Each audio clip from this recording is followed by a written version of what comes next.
हमारे यहाँ की मातृभूमि को माँ से भी बड़ा दर्जा दिया गया है, जिसकी प्रकृति ने हमें पोषित किया है, जिसने अपने आंचल में हमें खिलाया है, बढ़ाया है।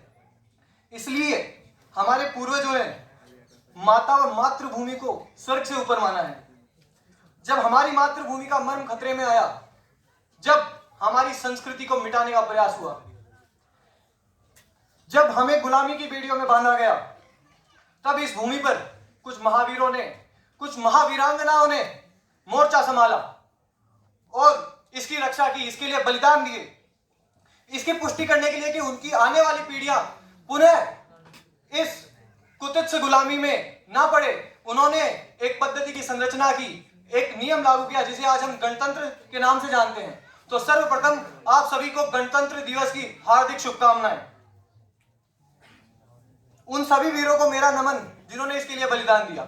उन सभी वीरों का मेरा नमन जो इस समय सीमा पर आज भी अपनी जान की परवाह किए बिना खड़े हैं। उनकी पन्ना धाय समान माताओं को मेरा नमन जो अपने पुत्र के बारे में नहीं सोचती परंतु देश के बारे में सोचती है। उर्मिला समान उन वीरांगनाओं को नमन। शब्दों के स्पंदन से, मन के मंथन से, साहित्य के सृजन से एवं उस सृजन के मंचन से एक विचार कल्पित करता हूं, अपने भाव समर्पित करता हूं, मैं अपने भाव समर्पित करता हूं। यह मेरी स्वरचित कविता है और इस कविता में मैं अपनी मातृभूमि के गौरवगान करने का प्रयास करूंगा। मैं आशा करता हूं कि आपको मेरे भाव, आप तक मेरे भाव पहुंचे। आदि अनंत नूतन पुरातन, समय सी शाश्वत यह संस्कृति, यह धरा है पावन। जिसको नियंत्रित करे गणतंत्र सा शासन, समय सी शाश्वत यह धरा है पावन। पाणिनि प्रखांड हुए आर्यभट्ट ब्रह्मगुप्त से विशिष्ट ज्ञानीगण, गणित विज्ञान ज्योतिषी ज्ञान को जिसने किया विश्व को अर्पण। जहां अरबों शब्दों की शब्दावली से संस्कृत करे अभिवादन, समय सी शाश्वत वो धरा है पावन, समय सी शाश्वत वो धरा है पावन।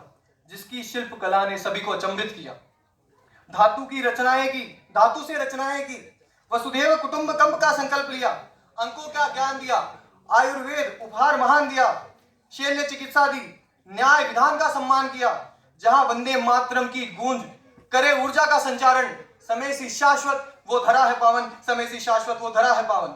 सूर्य चंद्र जिसमें पूजित एवं पूजित प्रकृति है, धरती है मां स्वरूप, ऐसी यह संस्कृति है। विविधता परिपूर्ण अनेक मठ पंथ संप्रदाय समुदाय है। भारतीयता ने जिसे बांधा है, जनसंख्या में भी जो विशालकाय है, जहां समस्त ऋतुओं का है समागम, समय सी शाश्वत वो धरा है पावन, समय सी शाश्वत वो धरा है पावन। रणवा के वीर महाबली जिसके आंचल में पले, उसके संरक्षण के लिए जिन्होंने कई युद्ध लड़े, महाराणा प्रताप, छत्रपति शिवाजी महाराज, सुभाष चंद्र बोस और अन्य कई योद्धागण, रक्त रंजित तलवारें भिड़ी, कटे नरमुंड रक्त सिंचित हुए रण, जिसके भीतर है कई महायुद्धों का समागम, समय सी शाश्वत वो धरा है पावन, समय सी शाश्वत वो धरा है पावन। अर्जुन का भी धनुष उठा है, राणा का भी बिगुल बजा है, चले हैं बाण पृथ्वी के और हाड़ी रानी का सिर थाल सजा है। कहीं होली खेलता नरसिंह अवतार है, कहीं रानियों को जोहर स्वीकार है। युद्ध जिसमें क्रीड़ा है और योद्धाओं का बल असीम अपार है। युद्ध के भी नियम है, युद्ध छोड़ते शत्रु पे ना होता प्रहार है। शरण मांगता अगर कोई इससे हेतु उसकी रक्षा के, युद्ध भूमि में लगे शवों के अंबार है। ऐसी यह संस्कृति है जिसे महानतम कहना मात्र संकीर्ण सार है। मौर्य साम्राज्य था इतना विशालकाय, अफगान तक माना जाता जिसका विस्तार है। इतिहास जिसका है साधारण, समय सी शाश्वत ये धरा है पावन, समय सी शाश्वत ये धरा है पावन।